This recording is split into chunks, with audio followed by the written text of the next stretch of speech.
You guessed it, it's time to bash some super mutants heads in right here at the prison. We've got some brand new Fallout 76 news updates for you straight from Bethesda. Yes, another brand new patch will be landing this December. All the details about that.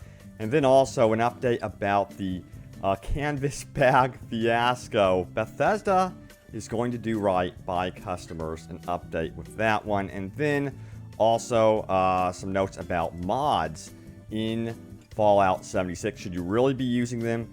Because, you know, they're kind of not really supported by Bethesda. Well, I'll talk about that a little bit more here in just a moment. But welcome back, my fellow Vault Dwellers and Wasteland Wonders, to Open World Games. Let's do this. So, first of all, this was posted out by Bethesda. It's the Fallout 76 Inside the Vault for December 4th, 2018. See that description for the full post if you want to check it out. But it says, as we approach the end of 2018, we have a few more details to share with you about our current patch schedule. And the most notable thing out of this blog post was definitely this right here. It says December 18th. We hope to provide one more patch mid-December. This patch will continue our focus on stability and other concerns raised by the community. We'll keep you updated about the status of this patch as we close in to December 18th. So yeah, they're going all in with the patches this December, which is good to see because they need to really get those patches rolling out, get them going. I was expecting like one or two patches, which we are still getting other patches, of course. One dropping today, and then the other one is going to be on December 11th, and then we're going to be getting one on December 18th. So a lot of stuff that Bethesda is doing to really address what is happening with Fallout 76. Let me know, what are your lingering concerns with the game, though? You know, what has not been mentioned by Bethesda, what has not been addressed? Go for it and post a comment down below, and I'll be sure to try to highlight it in a future video. And yeah, I'm going to go over top comments in this video as well. By the way, a very special thank you to these people right here. You know who you are, for hitting me up on Twitter and Discord, letting me know about this news. Guys, if you have any news, follow my social media in the description below. Check that out, hit me up, and I will be sure to shout you out. But yes, always really appreciating it when you guys, you know, tag me in posts and tell me that there's a new update from Bethesda. So this is good news. So Bethesda's looking to make things right with this whole canvas bag fiasco. Of course, with the Power Armor Edition for Fallout 76, they had this beautiful canvas bag that was advertised, and everyone was receiving this crappy nylon version with their Power Armor Edition. There were a lot of complaints, even threats of lawsuits going on against Bethesda. So Bethesda posted this out on Bethesda support, and it was retweeted by Fallout, and Bethesda official account says, we are finalizing manufacturing plans for replacement canvas bags for the Fallout 76 Power Armor Edition. If you purchase the collection edition, please visit that link and submit a ticket by January 31st, 2019. We'll arrange to send you a replacement as soon as the bags are ready. See the description for that link if you are one that's wanting a better canvas bag, a proper canvas bag. But in reality, what probably happened is lawyers said, you know what you should do? Make the freaking canvas bags. That would probably be cheaper than dealing with lawsuits. So that's the reality of the situation there. But I think it's good to see that at least that they're going to be doing this. Should have been done in the first place. Have no idea how in the hell they could have done such a major mishap. You know, when I first started covering Fallout 76, I chose this game for several reasons, and one of them was I really like Bethesda. And, you know, lately, it just shows that their business practices have been questionable. The game is still fun, still having a blast with, as you can see, smashing mutants' faces in with this massive power sledgehammer.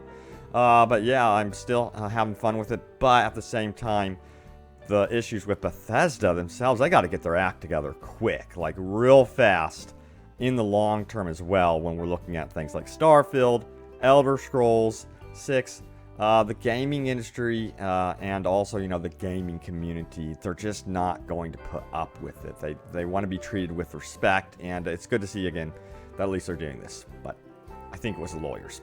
I think someone knocked on the door and was like, do it, or you'll be sued. Alright, so next up, we're going to go back to that Inside the Vault article because there were some status report updates related to what's happening with the other patches. So that article went on to say this for the December 4th patch. Of course, that's going to be releasing today. It brings 50% increase to your stash storage limit, woohoo, and applying a number of bug fixes, balance changes, and other improvements. And if you haven't already, be sure to check out the patch notes, which by the way, did a full video about the patch notes for you guys. Check that out in the description below, but it is 30 gigabytes, not too bad, and it's not nearly the size of the patches we were getting beforehand. That was like horrible. So it's good to see that they've also addressed that issue going forward, it seems, noticing that they had an issue with how big their patch sizes were. Alright, next up, it also gives us an update about the December 11th patch here. It says, we're still on track to release the features and improvements we discussed in the last week's article, including new settings for PC players, camp improvements, and the ability to respect your special points after level 50. This update will also include a new camp feature we've been referring to as bulldozing, excuse me. Now, any actual bulldozers that once existed in Appalachia have long since become useless hunks of metal. However, you can still use this feature to clear out rocks, small trees, and other debris to help make building objects easier than ever before. This will happen automatically as you build on top of or very near these obstructions. We hope this patch will help your camps feel more like home. Did anyone really think we were getting an actual bulldozer? I mean, come on. So it's good that they clarified that. Seems like parts of the internet need to know, you know, hey, it's not going to be like a physical bulldozer you get in or anything like that. It's just a term to make sure you know that you will be able to clear out those unnecessary, you know, trees, rocks, and stuff like that around your camp. It should really improve stuff big time. And then you got to remember, we will be seeing respecking, so that's a big feature request as well. So good on Bethesda for, in my opinion, being quick to responding to a lot of the feedback, because, you know, I've covered games where it's taken like, they're like, yeah, we're going to get on updates and it's going to be out within the next couple of weeks, and it takes them like 6 months for anything small to happen. And yeah, it's good to see that they're being a little bit more aggressive here and getting stuff done rather quickly. Let's hope that the patches themselves don't break anything further, because that's always a risk with patching games. So yeah, I'll keep you guys up to date about, you know, the stability improvements, server-side improvements. Let's see if that is something that's actually changing. You know, we got to keep track of that stuff. Just because it's being said in, you know, the patch notes doesn't mean it's actually happening in game. So we got to really pay attention to that one. Also, mentioning that, by the way, I'm still having issues with my social friends list where I can't add certain people on my friends list. So that needs to be addressed. It was said to have been addressed in a previous patch. That's not the case for me. I'm still having issues on PC.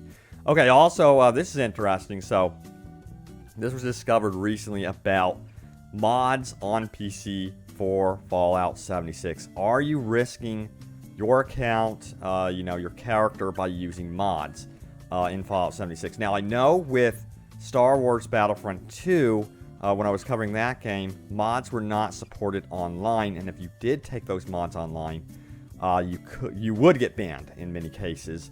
So they encourage those to be offline. But with Fallout 76, we don't have offline. We don't have an offline mode. Nothing to really experiment with mods. We need private servers so that we can have fun with the mods. So that's where the issue is.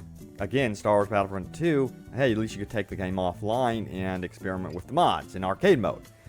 So this is the official word from Bethesda. It says this: can I use mods or other third-party programs with Fallout 76? And it says this: Fallout 76 does not support the use of any mods, add-ons, or other third-party programs. Please be aware, that the use of such applications may result in Fallout 76 not functioning properly. So I do believe that's kind of a red flag. You got to remember that, you know, Bethesda, they want to release their own content for free as well, and they don't want anything overshadowing it right now. So I think for the first year, they're going to be hyper-focused on their own content and then hopefully move into the mod space. I always think that mods help games more than hurt them and hinder them. But Also, you have to remember they have their own Atom shop, so I'm sure they want their gamers and players to be using that, which is kind of a pain. But yes, now it's time to go over your top comments. So let's bring these in here right now. I did not add them in earlier. So it says, man, all that my group does is dress up as greasers, find random players to punch, and keep saying tunnel snakes rule. That made me laugh. That's a good one. Hopefully I run into you guys. That'd be freaking hilarious. But that was in response to my recent video about the players being banned permanently from Fallout 76. And, you know, there were some opinions about should they have really been banned permanently, was it unjust, and stuff like that. So we'll get further into those right now. So this one says, is muting someone that hard? I know, see, that's what I usually do, is I just mute them, walk away, move on. But if it turns into pure harassment and you end up on YouTube videos and, you know, there's like racial slurs or something like that, then you have a problem where it does end up in, you know, harassment. I guess those players in specific that we're talking about, when Bethesda investigated them further, they saw that their YouTube channel was full of that crap. So we really don't need that, guys, in our Fallout 76 community, do we? Now, Roy Stevens says, Bethesda's damned if they do, damned if they don't. They ban these guys and it's all Bethesda sucks because they won't let you roleplay the way you want. But if they didn't ban them, then you could add condoning harassment to the list of things people are beating up on Bethesda for right now. This punishment seems overall a bit harsh, but Bethesda, current situation, I cannot blame them. I will say that this incident is not reflective of any of the players I have encountered thus far. Same, man, yeah. So, you know, it just seems like no matter what Bethesda would do in that situation, again, they're wrong.